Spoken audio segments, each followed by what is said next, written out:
Bom, nós vamos ver um pouquinho nessa aula sobre o preparo de caldas fungicidas. A primeira calda fungicida que a gente vai ver o preparo é a calda sulfocálcica. Ela é um fungicida do grupo químico do enxofre, como a gente vai ver na outra aula de fungicidas. É um fungicida protetor e também erradicante, dependendo da forma que for utilizado. É o mais antigo dos pesticidas ou agrotóxicos, como são chamados no Brasil, eficiente no controle do oídio e do míldio, e também é um acaricida, usado aí no controle do ácaro, da leprose e dos citos, por exemplo, tá? Como fungicida protetor de contato, ele é usado muito nas culturas de inverno, logo após a poda, cultura de inverno, maçã, pera, marmelo, é feita a poda drástica, tira-se todas as folhas, que ele queima as folhas, aí você aplica a calda sulfocálcica, pulveriza ou pincela, na maioria das vezes é pulverizado. Então ele fica ali cobrindo esses ramos, se chegar algum patógeno, ele vai matar o patógeno, então ele está atuando como protetor. E se já tiver, por exemplo, um oí desenvolvendo as folhas da abóbora, do pepino, do quiabo, você pode aplicar o enxofre como erradicante. Lembra o conceito de erradicante? Te viu na outra aula. Erradicante é aquilo que derruba os sinais do patógeno, esporulação, se for uma ferrugem, derruba os esporos. Ela não mata o que está dentro, mas o oídio é bem externo. Ele faz os austórios nas células da epiderme. Então ele fica para o lado de fora, ele mata o que está do lado de fora, por isso ele é chamado erradicante. Esta é uma amostra de minério de enxofre, é o mais antigo fungicida usado pela humanidade, já é usado aí pelos egípcios nas frieiras, é usado embaixo do braço para combater o crescimento de bactérias também, para não dar aquele odorzinho, né, esquisito. Aí a gente acabava se usando embaixo do braço. E até hoje tem na farmácia para você comprar sabonetes à base de enxofre, shampoos, cremes para ácaros como a sarna, o próprio piolho, shampoos à base de enxofre. Então, até hoje a humanidade usa e a agricultura acabou trazendo aí do uso da medicina também para o campo, não é? Tem algumas formulações comerciais que você pode comprar, já vêm prontas, como a base de enxofre. Esse fungicida que é o Cumulus, o Microzol, o Tiovite. Então, todos esses você pode estar adquirindo. Você vai fazer lá a sua preparação, né, a sua calda de pulverização, tá bom? Como você também pode fazer a calda sulfocálcica. Então, ou você compra o enxofre, aí você só mistura em água e já aplica, ou você faz a calda. Como é que eu faço essa calda? Então, você vai precisar de comprar o enxofre, nas casas de produto agropecuário tem para vender, é a rocha moída, tem algumas formulações, que é você compra a rocha moída e passou por um processo de termoterapia, mas a maioria é a rocha moída, tá?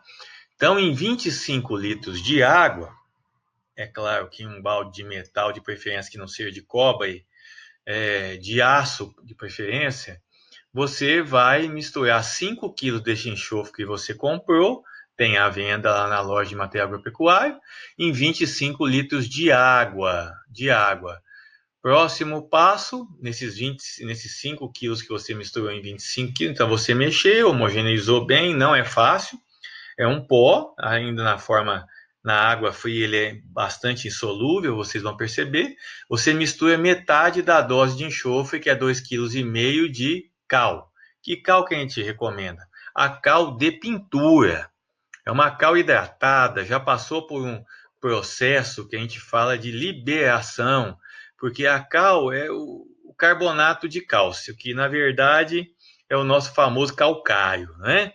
Ele é muito reativo em água, é uma rocha sedimentar que você comprou. Então a gente conhece muito bem a cal virgem, o famoso calcário, que a gente usa moído lá no campo. Mas aí você leva se você levar lá para a roça e colocar, o pessoal chama de colocar o carbonato de cálcio na água, de queimar a cal. Então ali vai liberar muito hidróxido. Esse hidróxido a gente usa no solo para neutralizar o hidrogênio e corrigir a acidez do solo, tá? Mas ali vai ficar contido naquela água.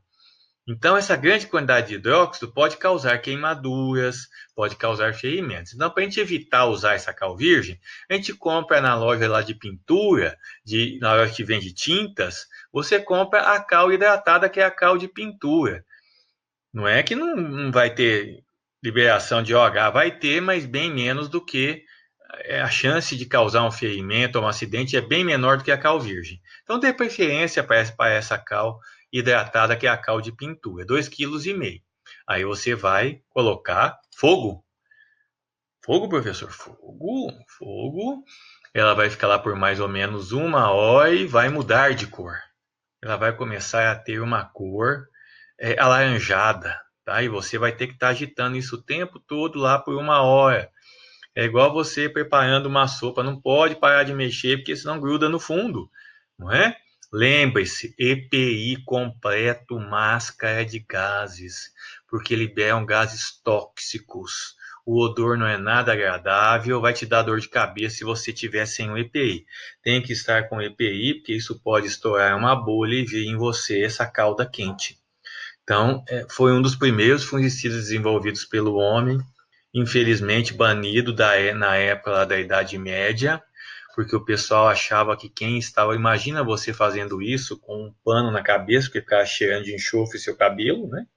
Um macacão de couro, que é o que tinha na época, mexendo em um tacho de aço, né? Escondido no seu porão, porque ninguém podia ver, alguém lá te visse, mandava você para a fogueira em vez da cauda sufocal, porque esse enxofre é associado a... O pessoal fazia lá ao demônio, né? Então tinha que tomar cuidado. A pessoa fazia escondido quando queria fazer o fungicida, tá? E é associado à bruxaria, infelizmente. Imagina alguém lá da Santa Inquisição encontrando você no porão escondido, com aquele negócio na cabeça, um macacão de couro, mexendo numa cal de enxofre. Com certeza você ia para a fogueira, não é? Eles iam achar que era bruxaria. Então, infelizmente, durante muito tempo, esse fungicida não foi utilizado e teve um reflexo aí na produção de alimentos, não é? Bom, depois você vai ter que resfriar essa calda. Depois que resfriou, tem que resfriar depois que atingiu essa cor. Você vai peneirar. A gente, no campo, lá na roça, a gente usa esses sacos que a gente usa, compra no supermercado, que vinha açúcar nele. É esse saco branco, pano de chão. Aí você passa lá para eliminar as impurezas. E aí você vai ter, na verdade, não é uma solução, uma suspensão. É uma suspensão, tá? À base de enxofre. Nessa cor, cheirinho não é muito agradável. Naquele cheiro de ovo. Então, para você saber qual a concentração dessa suspensão, você vai usar o aerômetro de Balmer, é esse daí que nós estamos vendo, e vai obter os graus B. Ai, professor, por que isso? Eu também não sei, né? Isso veio pronto lá do passado, a ciência nos impôs esse tipo de graduação. Na verdade, é uma medida da densidade, isso é um densímetro, facinho de ser quebrado. Se você soltar ele nessa proveta aí, lá de cima ele bate, porque tem chumbo na ponta, ele desce de um mergulho único, bate lá no fundo e quebra, pá, acabou.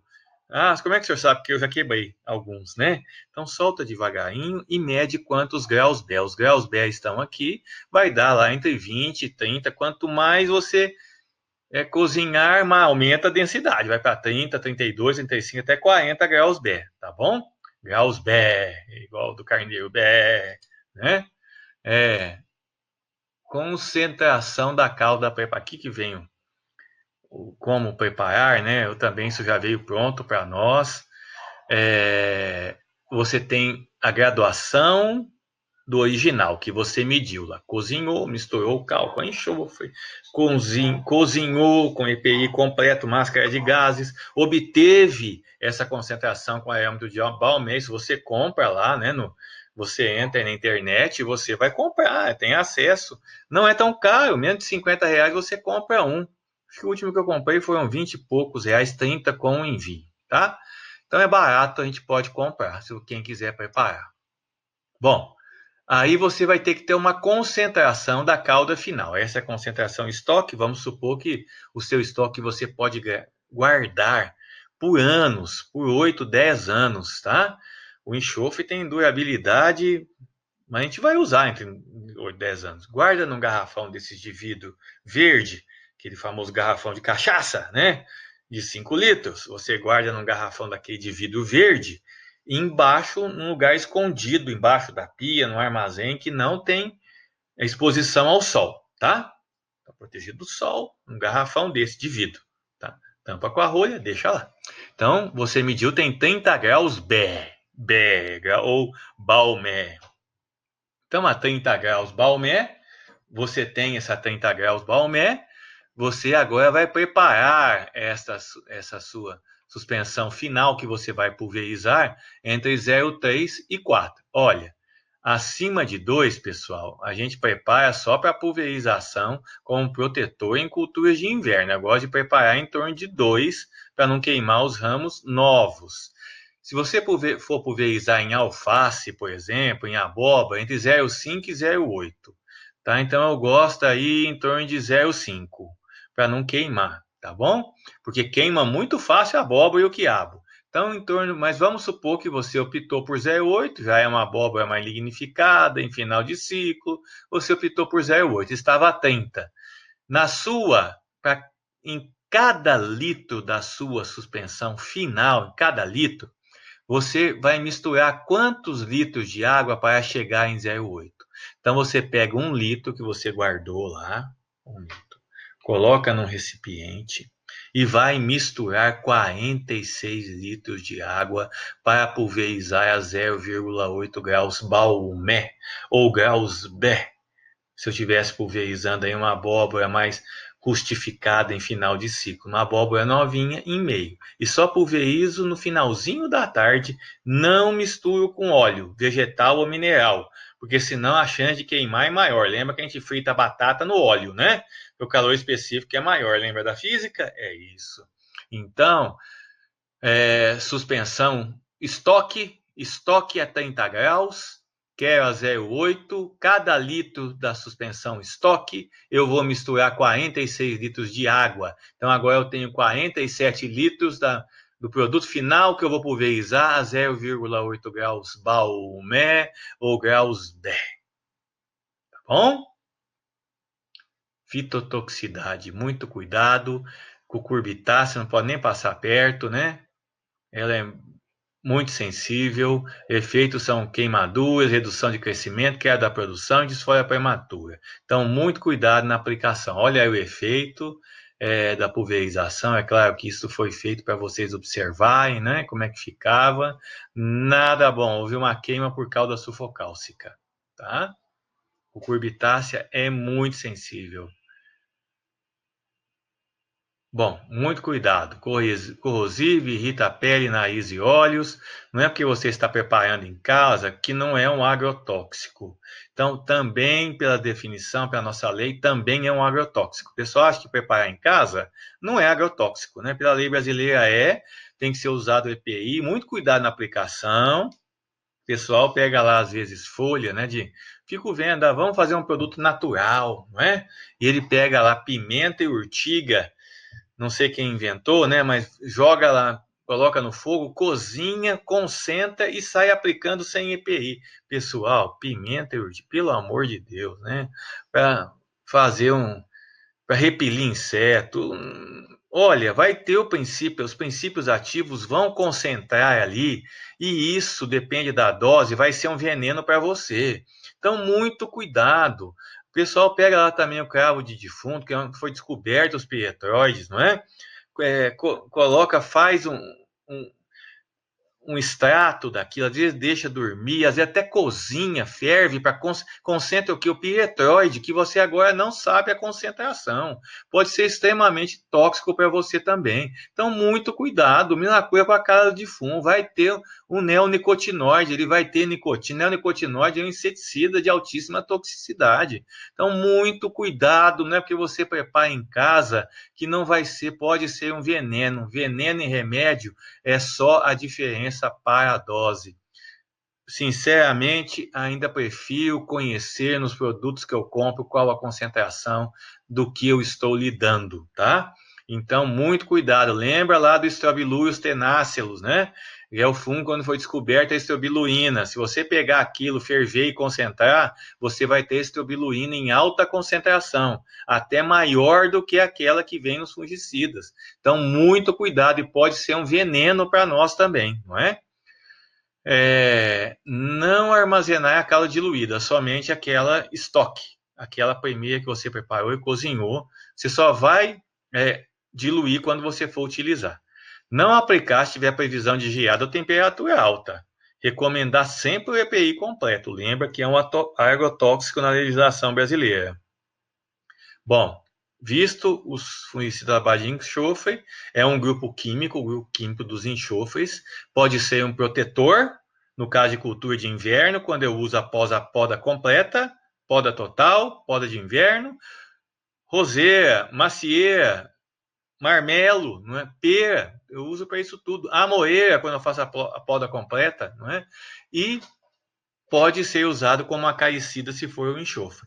E pode ser um erradicante se usado depois que você viu os sinais, como oídios e ferrugens, tá bom? Então pode ser um erradicante, pode ser um protetor, dependendo do uso, se for o enxofre. Bom, agora vamos ver o preparo das caldas à base de cobre, fungicidas à base de cobre. Os cúpricos são protetores, eles têm que formar uma camada numa concentração superior a 1.200 mg por quilo ppm para que ele seja tóxico ao esporo quando o esporo absorver junto com a água, porque o esporo absorve água para germinar, como uma semente. Aliás, esporo em latim é semente, então ele emite o tubo germinativo, que na verdade é como se fosse uma raiz para a planta. E aqui, no caso, tem uma pessoa e vai penetrar na planta depois. Aonde os cúpricos atuam? No esporo, quando ele absorve água, e no tubo germinativo. Pronto, é um protetor de contato, tem que ter o contato, não é sistêmico. Atua formando uma barreira tóxica. Tem que ser muito bem pulverizado em cima e embaixo. Embaixo, principalmente, para aqueles patógenos que penetram por estômato. Estômato, vou dar um exemplo aqui, a Emileia vastatrix, agente causal da ferrugem do cafeeiro. Então, esse cobre tem que estar localizado na parte de baixo. Aqui está o minério de cobre. Na América Central, nós temos grandes jazidas. No Chile, é um grande produtor de cobre. O cobre que mata um fungo é o cobre metálico, é o cobre 2+, aquele cobre que tem carga positiva, adora elétrons, especificidade por elétrons enorme, é só uma molécula ter uma carga, um radical com carga negativa, o cobre gruda lá. Imagina uma enzima na forma terciária que vai formar a quaternária, não forma porque o cobre gruda nessa proteína e não deixa ele formar a quaternária, que aí sim ia dar origem à famosa reação chave-fechadura. Então essa proteína ela vai perder o sentido, ela vai perder, na verdade, a função dela, né? Bom, então inibe a germinação de esporos. Multissítio tem múltiplos sítios de ação e amplo espectro. E, além disso, são bacteriostáticos, paralisam o crescimento bacteriano, para a multiplicação. Estático paralisa a multiplicação das células bacterianas, tá? Então, ele tem que estar sempre sendo aplicado, é um preventivo de contato e protetor. Você não avalia nível de controle no caso dos cúpricos, você fica aplicando ele de forma quinzenal ou semanal, tá? Para você ter ideia. Depende da cultura, se for tomate, tiver um tempo chuvoso, você aplica semanalmente, às vezes até 2 vezes por semana, já vi casos, né? Então, olha só, E outra, é um metal, um semimetal, você vai ir na tabela periódica para você verificar em que coluna que ele está. Tá? Então, professor, pode também acumular no ambiente? Pode. Ele pode acumular, tanto que na Europa alguns países já impedem a pulverização em doses superiores a 1.200 ppm. Só usa em baixas dosagens na forma de quelato. Aí ele vai passar a ser mais um indutor de resistência, tá bom? Tem que ser feita a aplicação periódica, como eu falei, aplicações periódicas. Muito cuidado na deposição, distribuição, aderência e tenacidade, porque tem que formar a camada contínua. Não pode ter buracos onde cai um esporo e germina. Então, sempre uma boa cobertura. Olha, é importante ter um bom produto, sim, mas mais importante no caso do cobre, do grupo químico dos cúpricos, é a tecnologia de pulverização. O seu implemento de pulverização, seu turboatomizador, seu pulverizador, tem que ser feita uma excelente cobertura. Tem que ser uma tecnologia de aplicação de ponta, para que você tenha, aliás, com uma ponta boa e um bico muito bom, não é? Então, para que você tenha uma boa deposição nas folhas. Bom, aí vem a cauda bordaleza, é um fungicida cúprico do grupo químico dos cúpricos. Foi descoberta olha o nome, por que chama bordaleza?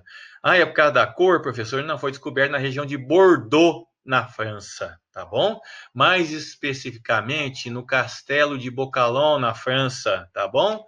Nesse castelo que tem até hoje, para quem quiser conhecer, lá na França, em Saint-Julien, Médoc, na França, na região de Bordeaux.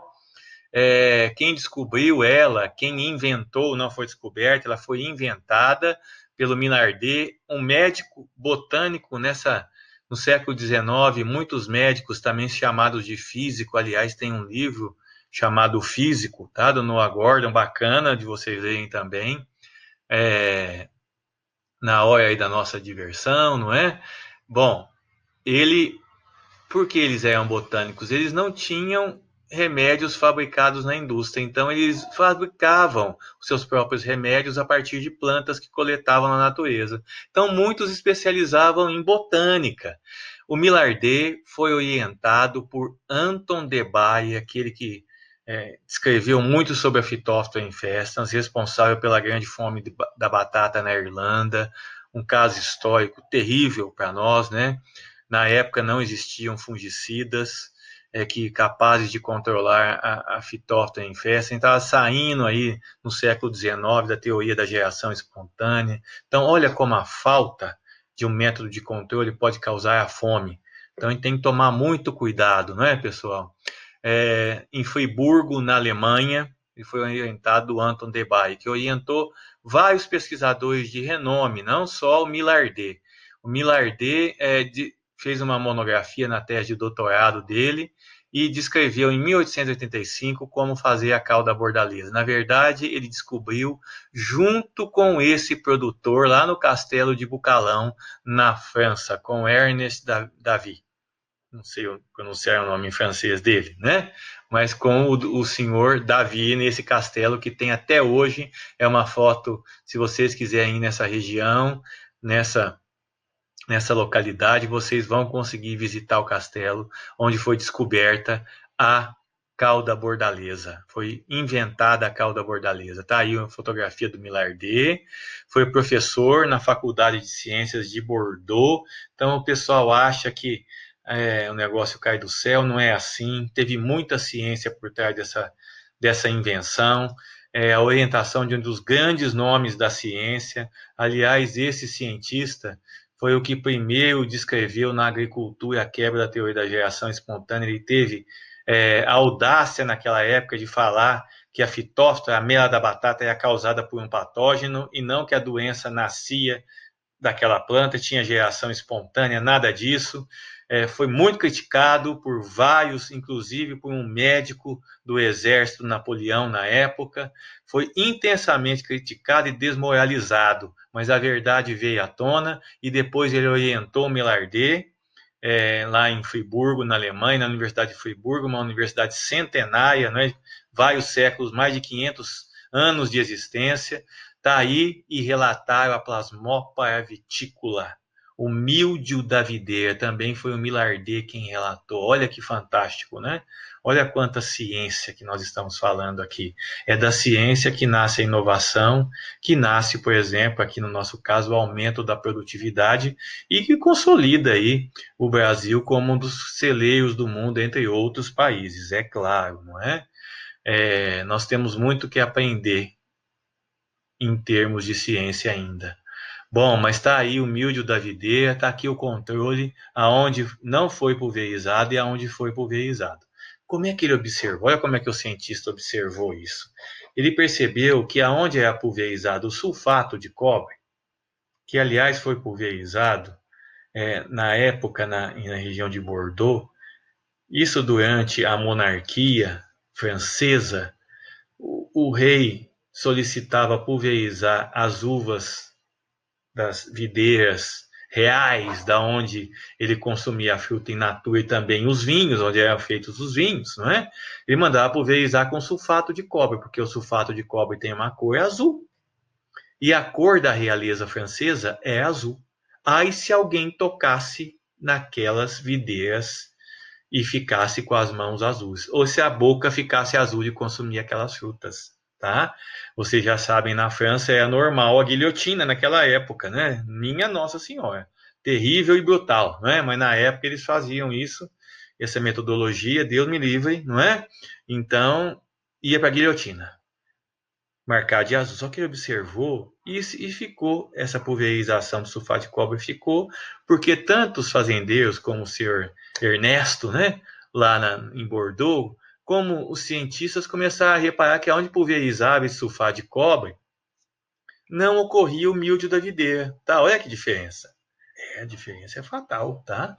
Para ter o sucesso na produção de uvas. Só que ainda queimava. O que ele fez? Ele fez na Universidade de Friburgo? Como neutralizar o sulfato de cobre com a cal hidratada? Recomenda a cal hidratada. Não use a cal virgem, embora a maioria dos livros recomenda, mas a chance de um acidente é muito grande, como eu já expliquei para vocês, né?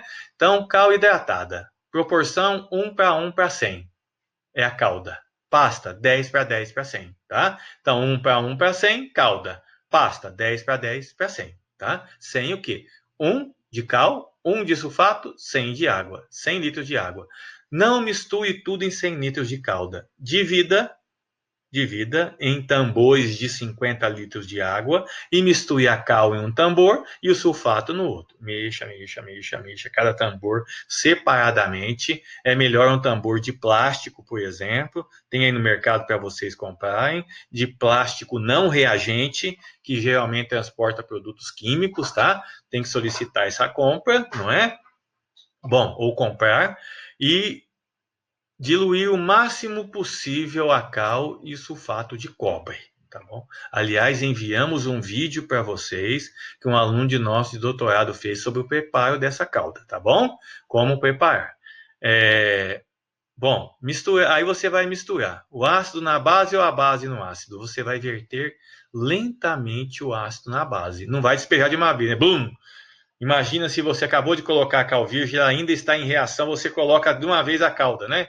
Ela pode reagir e voltar contra você, né? Você não quer isso causar um acidente, tá bom? Ainda mais se você jogar de uma vez, pode subir, né? De forma devido a respingar em um monte de gente. Então você não vai fazer isso, não é verdade, pessoal? Devagar para que haja reação lentamente. Ainda mais se usar cal virgem, pode liberar calor, vai ter muito hidróxido. Imagina se você está sem proteção, não pode, tem que estar com EPI completo, tá? Na legislação brasileira, nós estamos fazendo um agrotóxico, lembra disso? Lembra disso, não é porque você faz em casa, né, que isso não é um agrotóxico. Pela nossa legislação, é EPI completo. Como agrônomo e agrônomo, você vai recomendar todas as medidas de proteção. Todas. Tá aí pronta, vai agitar, não para de agitar, constantemente agitando, tá? E antes de você colocar no pulverizador, olha o EPI completo novamente. O pessoal acha que o que eu faço em casa não tem perigo. Claro que tem. Não tem diferença da cal da bordaleza vendida pela indústria para a sua, desde que tenha as mesmas concentrações. É vendida como um agrotóxico e o seu também é um agrotóxico, tá bom? Você vai filtrar, recomendo filtrar numa peneira com um pano, aquele pano de chão, para ficar muito boa a filtragem, porque pode entupir o bico de pulverização. Como você está usando a cal virgem, calcário moído, ou essa cal virgem já foi moído e chama de queimado, e quando você, por exemplo, uma das técnicas é colocar fogo mesmo no calcário moído, né? O pessoal faz isso em usinas de cal, aí você libera o CO2, fica o óxido de cálcio, que é carbonato, CaCO3, sai o CO2, fica CaO, tá bom? Quanto mais moído e mais tempo de um fogo contínuo nessas partículas moídas, mais óxido de cálcio tem, mais reativo maior, aumenta a chance de cair, por exemplo, onde tem água, seja no seu olho, no seu suor, causar uma queimadura. Então, muito cuidado, EPI completo, tá bom? Completo. Por isso que eu prefiro usar cal hidratada. Mesmo cal hidratada, EPI completo. Como é que eu faço a pasta bordaleza muito mais concentrada? 1 para 10. Mesma metodologia, só que ao invés de 50 litros de água, são 5 litros de água em cada vasilhame. Pensa bem como é que vai ficar mais espessa de mexer. Mas tem que mexer? Tem. Essa, é claro, você não vai coar. Está pronta, acabou, prontinho. São 10 litros. Da mesma forma, devagarinho, o sulfato na água, na cal hidratada. Muita calma, devagar, tá? Para que serve? Para pincelar após a poda. Então, pincelo após a poda para proteger contra podridões causadas por fungo, por exemplo, essa região, tá bom? Então, pincela sem dó, tá bom? Não foi uma poda bem feita, tem que ser em bisel para a água escorrer, senão você vai ter fungos aqui colonizando, porque tem vários saprófitas que adoram, tem até patógenos que têm a fase saprófita, não é verdade? Tem, são os necrotróficos. E mais um monte, penicillium, aspergillus, bolor, SPP, aquele que coloniza o pão, pode colonizar também um rama? Pode, pode. Por isso que você passa a pasta, tá bom? Olha lá, de novo, a pasta poderia ter sido melhor, não é? Melhor. Olha, um dano eu passaria aqui também. Não pode ficar exposto assim, não é? Não pode. E também troncos de árvores. É um excelente fungicida, tá? Então, de contato, vai evitar que crescer aqui líquens e musgos. O que a gente faz? Antes de aplicar, se tiver líquens, musgo, eu passo levemente uma escova de plástico ou de aço, evitando machucar o tronco, é claro, e depois passo essa pasta bordaleza. Então, tem várias utilidades. Aí, na Universidade Federal de Viçosa, o professor João da Cruz, junto com o professor Chaves, pensar, olha, já que eu tenho o cobre, né, pensando no café, por que eu não faço uma calda com micronutrientes?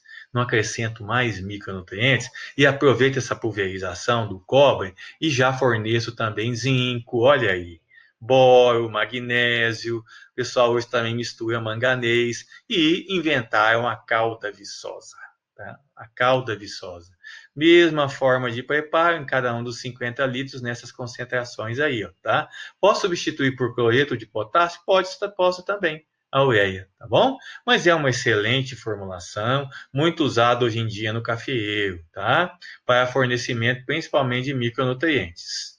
Bom, tem pronta para vender, o nome comercial, tem pronta para a venda também. Ao invés de fazer, você pode fazê-la ou você pode comprá-la, tá?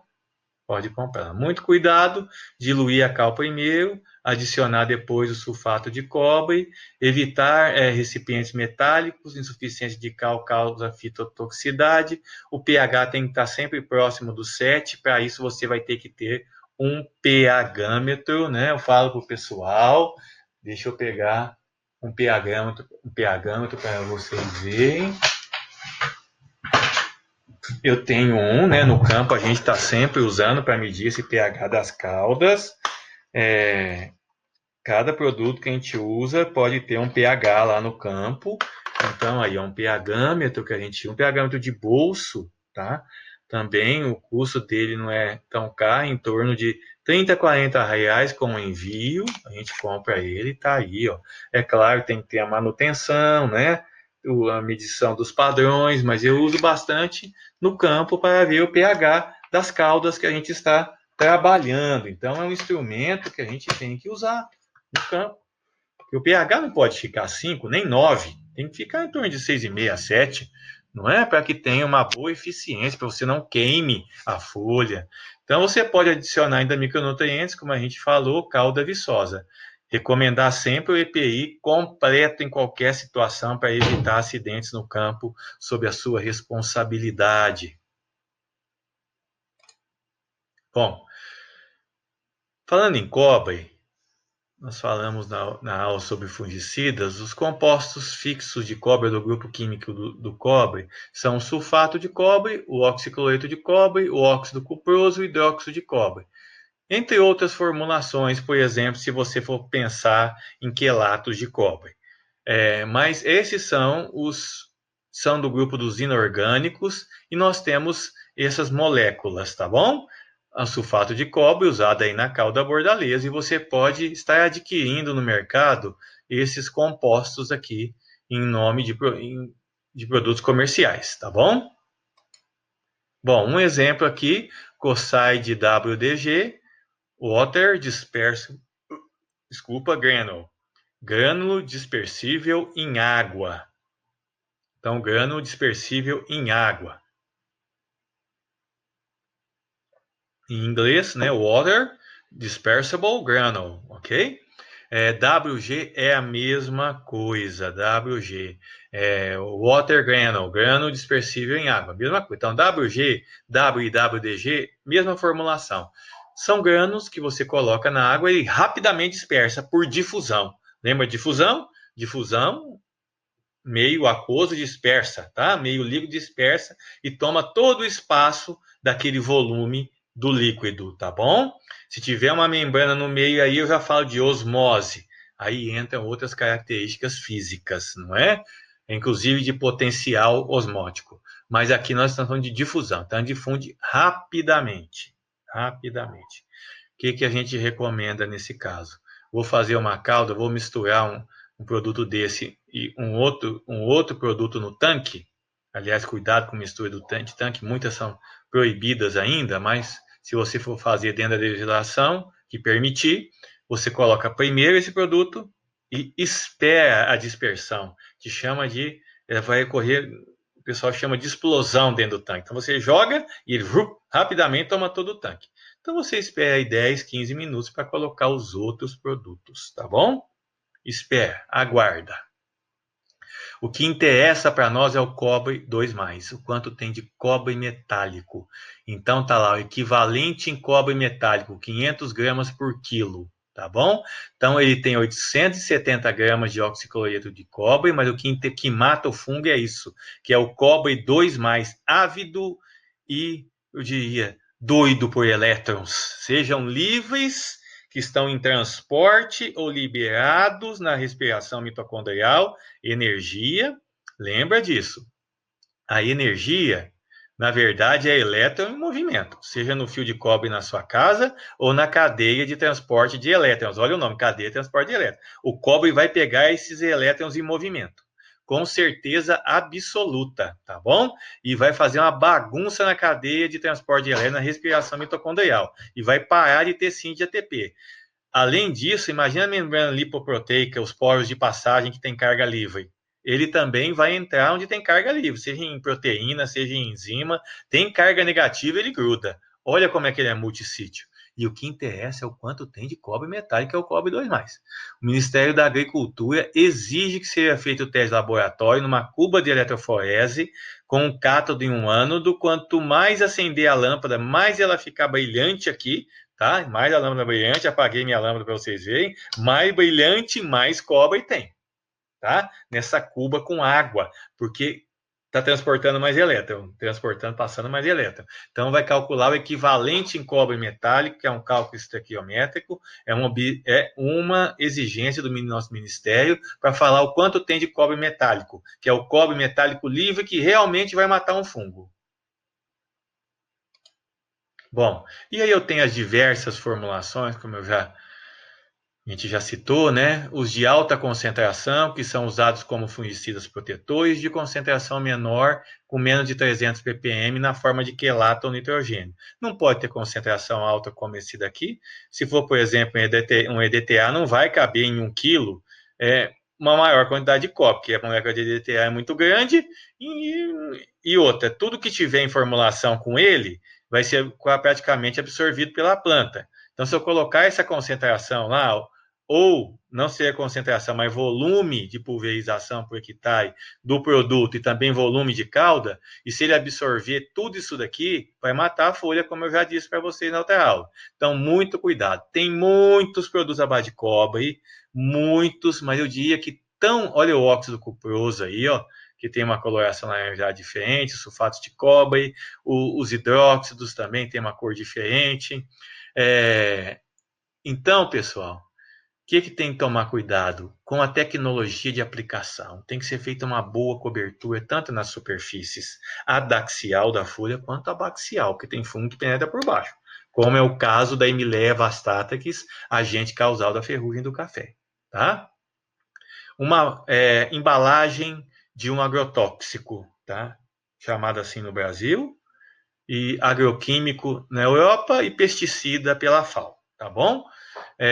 Bom, vai ter o nome comercial nele, o nome químico, que é tudo isso aqui que a gente não fala. Geralmente a gente fala a abreviação do nome químico, no caso aqui piraclostrobina, a abreviação do nome químico, epoxiconazol. Ópera, nome comercial da empresa alemã BASF, mistura de piraclostrobina com epoxiconazol, tá?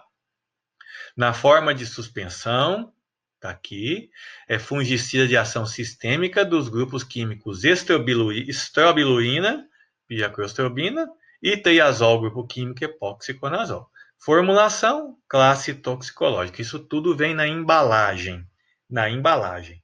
Outra embalagem, Manzat WG, dispersível em água, water granule em inglês, nome químico, a gente não fala isso, nem põe no nosso receituário, nós recomendamos a abreviação do nome químico, é o Mancozeb. Concentração do princípio ativo, 750 gramas por quilo. Princípio ativo ou ingrediente ativo.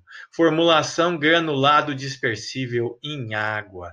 E aqui a tarja vermelha, tá bom? E a classe toxicológica 1, no caso, extremamente tóxico, né?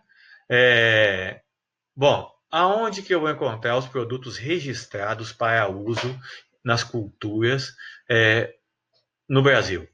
Nesse site do Ministério da Agricultura, que é o Agrofit. E também tem as bulas que vocês podem adquirir, vocês podem ter acesso via internet, tá bom? Então, eu tenho o site, que é o Agrofit, aqui tem todos os produtos registrados e as bulas que eu posso consultar. Nós só vamos recomendar o que estiver no Agrofit e nas bulas que nos são fornecidas, tá? Porque nenhuma empresa vai colocar na bula dela um princípio ativo ou uma formulação que não foi registrada no Ministério da Agricultura e não esteja aqui, tá? Então, está nesse site. Nós temos leis específicas para a emissão do receituário agronômico de defensivos agrícolas, são essa portaria e esse decreto, são leis extremamente rigorosas, as nossas leis de agrotóxicos e afins.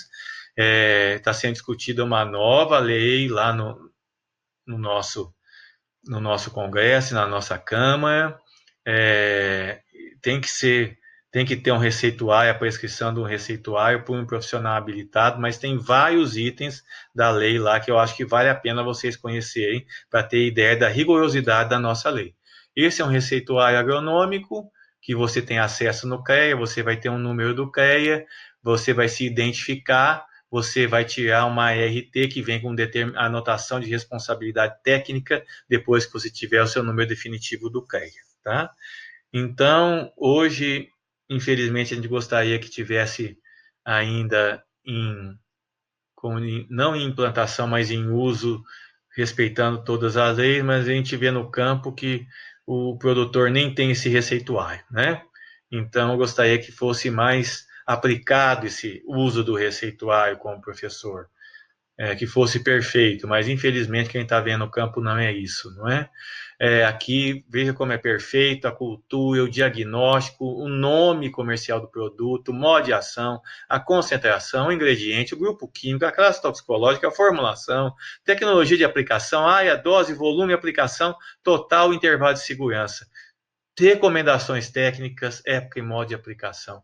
É completo, perfeito, foi muito bem estudado para ser perfeito lá no campo, tá? Isso tudo tem que estar de acordo com o que está registrado no Ministério da Agricultura e é fiscalizado pelo CREA. Então, olha só que eficiência legislativa, né? Mas infelizmente eu acho que falta a gente usar mais, não é? Para evitar que seja feitas recomendações que não seja por um profissional habilitado, no caso vocês, engenheiras e engenheiros, agrônomos e agrônomas, tá bom? Então, muita responsabilidade na hora da recomendação, faz parte do nosso dia a dia, a maioria da nossa agricultura, mais de 90% da nossa área de agricultura convencional, onde eu vou estar recomendando esses produtos. Então, vai fazer parte do dia a dia da grande maioria de vocês lá no campo. Hoje nós já temos produtos de controle biológico, extratos de plantas, que podem ser óleos essenciais, que são registrados e vão ser usados no manejo junto com os fungicidas, que há 2, 3 anos atrás nós não tínhamos, tá bom? Pela nossa lei, ainda são chamados de agrotóxicos. Eu espero que isso mude, não é? O nome de um agente de controle biológico, ou mesmo os fungicidas aí de baixa toxicidade, no campo, porque para nós eles são usados como remédios para as plantas, assim como nós compramos remédios nas farmácias. E é claro, é veneno para o fungo, assim como é veneno para um verme como uma lombriga em um humano, não é? É o caso do tiabendazol, ele é usado no campo e também é de uso farmacológico para os humanos, tá bom? Então, muita responsabilidade, sempre EPI completo, a segurança do aplicador e da sociedade que consome esses produtos em primeiro lugar, tá? Muito bom senso. Muito obrigado.